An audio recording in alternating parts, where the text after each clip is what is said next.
Greetings, everyone. It's Milestone 5, and it's an exciting time. By now, you really should be able to see how all these resources come together to help you in your goal of being a financially independent photographer. It could be sometime soon, or it may be later, but it's an exciting thing to think about. And congratulations to you for having come this far. It has not been easy. No one ever said it would be, and I know it's been a struggle. So this week you're going to go over your assignment from last week. You're going to look at all of the things that I have said and your peers have said about your resume, your cover letter.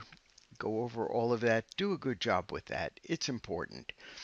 But mostly you're going to spend time on redoing your business plan. Before you do any of it, I do want to mention, and by the way, this is what my classroom looks like. I don't know how it differs from yours. It's probably very similar, but I want to talk about the resources. I have a number of articles here, which I have mentioned. I, by the way, just redid the complete plan for preservation scan and made a few changes. But I want to mention that a lot of resources are here for your use that you may not even use during this class. But before the class is taken away from you at the end, you might want to download things like an article on business cards, on choosing domain names. These are all things that are resources that I've put here to be helpful to you. If you are at all interested in really getting the most out of all of this, I think goal setting is probably the most important thing in the class.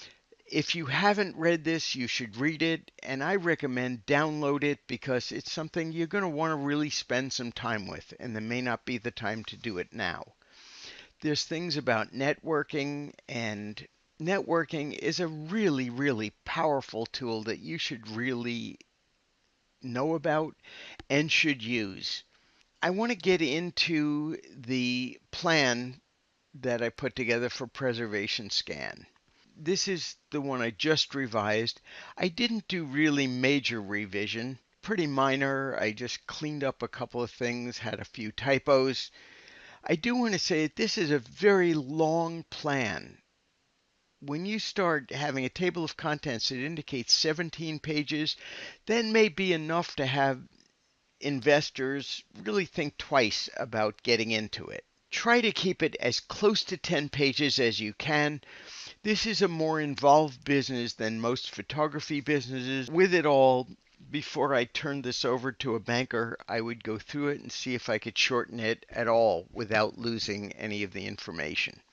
It's always a good idea to keep things as brief as you can, but still keep the context. So one of the things I did is I made sure that my table of contents is accurate, that things actually can be found on the page that I said, and I added a footer so that the page numbers are apparent. That's something that's easy to do in Word. If you need help with that, I'll be happy to help you. Make sure that it has the executive summary. That's one of the things that are assigned for this week. You must have an executive summary. That's just a very simple statement about, it's an overview of what the business is. I have my mission, vision, and value statements, products and services. I have my price list. Again, this is longer than yours is likely to be because I have restoration, retouching, other services. I have a number of things here. If I did this today, I probably would cut out some of the white space at the bottoms of each of these categories just in order to try and condense this a little bit. There's no reason why this couldn't all fit on the one page. I have my goals, short term and long term, a short statement about my finances. Again, it's actually a little longer than it has to be. I would try to cut this down, make it more like 2 to 3 paragraphs rather than 3 to 4. Although, again, this is a somewhat more complex business than yours is likely to be. Now, the startup capital template that I have in here is very similar to the one you're using. In fact, it's the same one, and I have total personal expenses of 3425 listed here. Um, this has changed since I originally did this, and my debt repayment is actually lower now. But I have sources coming in of 3450 listed. It's actually a little higher now.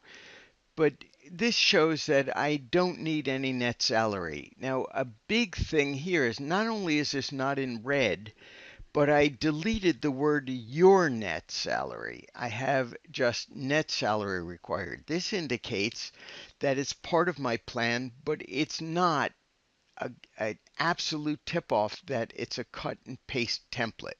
You want to try to avoid that. I have my business overhead.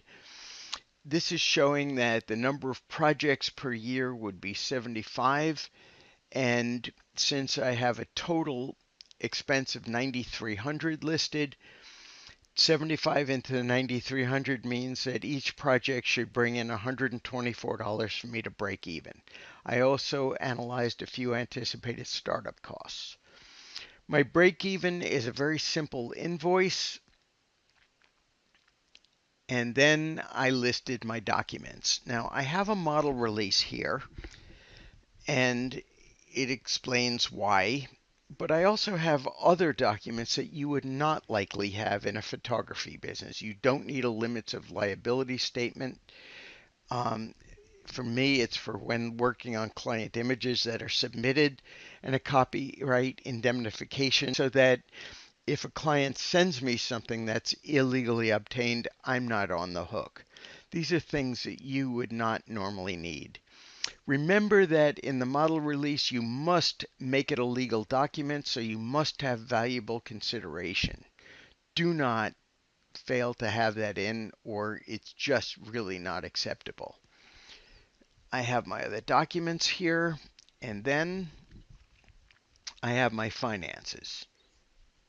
I want to make a couple of comments about my use of customer analysis and also my competitive analysis. For customer analysis, I researched my area and I came up with the demographics, but I have two groups that I am marketing toward. One is the general public and the other is specifically photographers. So I talked about my area and why the demographics are important. It's not just how many men and women and how much money they make, but I have a rationale here. There are many families with older heads of households who would presumably have a higher interest in preserving heritage and restoring older photographs. So that's my rationale for going after a specific demographic and my rationale for how I'm going to market to them.